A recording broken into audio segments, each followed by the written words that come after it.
The president has been promising for the last 4 years this middle class tax cut. Is there any firm plan that Republicans, that the Senate, that Mitch McConnell has says, yes, we would sign on to? For example, you said the president just said he would make sure that payroll tax cut is permanent, but I haven't heard Mitch McConnell say that. Well, look, we're talking about two different things.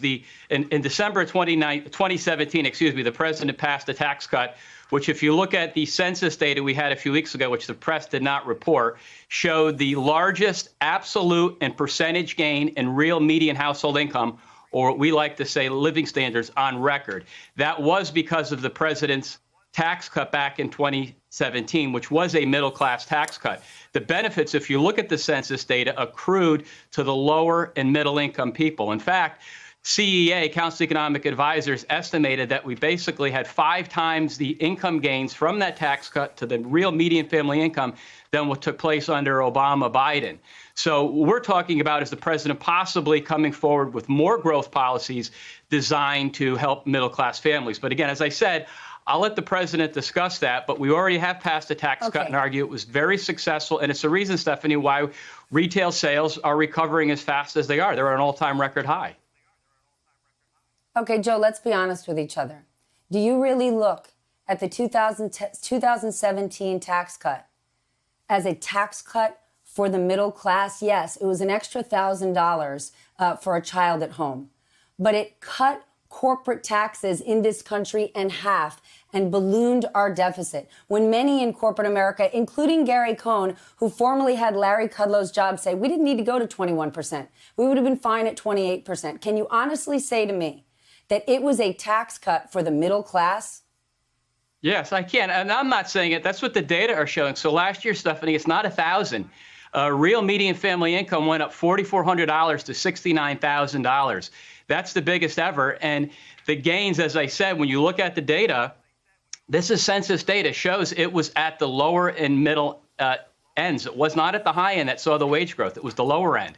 And that was a result of the very tight labor market and the president's policies that got us that tight labor market. And just quickly before we go, I want to be sure I got it right. You had said we may be even more than in a super V recovery. It may be an I. How do you account for the additional 8 million Americans that slipped into poverty in the last 6 months? So actually, if you look at 2019, the poverty rate fell to an all-time record low of 10.5%. We had the largest decline in the year since 1968, which was a long, long time ago. And we're seeing the recovery in wages take place now. We saw civilian employment, Stephanie, in the last 5 months increase over 14 million. So there's a lot of pain out there, no question, which is why we want the Democrats to work with us to get us extra stimulus so we make even more progress. But we're certainly on the right track. I'd argue the data across all metrics bear that out. Joe, the president hasn't called Nancy Pelosi in a year. How exactly would she work with him? The Secretary Mnuchin and Chief of Staff Meadows have been in constant communication. So they're the ones responsible for this negotiation. I don't know when the president has talked with the Speaker of the House, but to me, that seems like that's not particularly relevant. Negotiations are continuing. We'll see if we get a deal. I hope we do, but we'll see. I do, too. Quickly, then, before we go, is Secretary Mnuchin, then, who has been working with Speaker Pelosi, is he on the same page as Leader McConnell? Oh, I would absolutely think so. I mean, we're not going to negotiate a deal that won't be passed. I mean, the whole sticking point to this stage in the process has been an inability to have the Democrat leadership in our mind kind of meet us in the middle. So we'll see. But yes, we're on the same page. I'm not sure why people are trying to cause a riffraff. I mean, we want to do what we can to help people. And giving them extra assistance certainly is a factor. You mentioned airlines. You mentioned other things like we agree on money for schools, testing. All these sorts of things are very important. We want to do it. Well, I don't know what causing a riffraff actually means, but I guess the reason we feel confused. Well, I mean, just sort of like we're trying to like divide. No, there's the Mitch McConnell. Nope. Mitch McConnell has told his constituents in Kentucky that he doesn't predict voting on something before the election. He has been comfortable with the number, and the president is on the campaign trail saying he wants an even bigger deal. So I don't think there's anyone causing a rift. I guess there's just confusion. Well, I wouldn't say confusion. No, I'd say people are trying to, I think, drive a wedge on the Republican side, and I don't think that's particularly fair. What I can tell you, as I said, is that Speaker Pelosi, Secretary Mnuchin, and Chief of Staff Meadows and the powers that be have had extensive ongoing discussions. And even the Speaker said yesterday they're making some progress. So to me, that's good news. And that's what matters most. And we'll see. I think maybe get something. I hope so. Absolutely. The markets seem to be thinking as much. So that's good.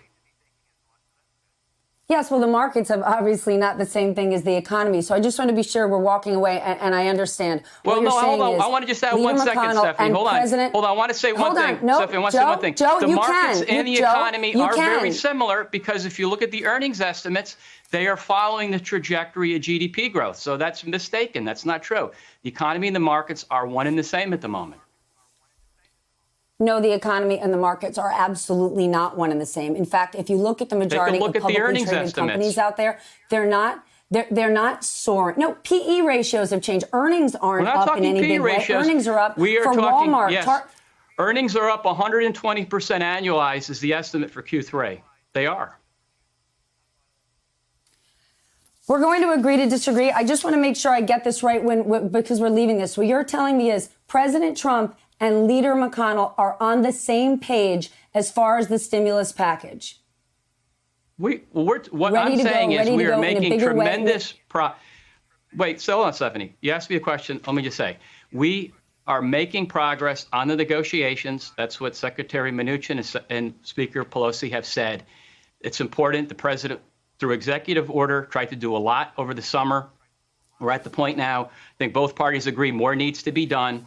And let's be hopeful. As Americans and as former colleagues, we can get people the assistance they need. Because even though it's an I-shaped recovery and it's self-feeding, if we could help more people sooner and get the economy back, regardless of one's politics, let's just do it. Let's do it. Hey there, I'm Chris Hayes from MSNBC. Thanks for watching MSNBC on YouTube. If you want to keep up to date with the videos we're putting out, you can click subscribe just below me or click over on this list to see lots of other great videos.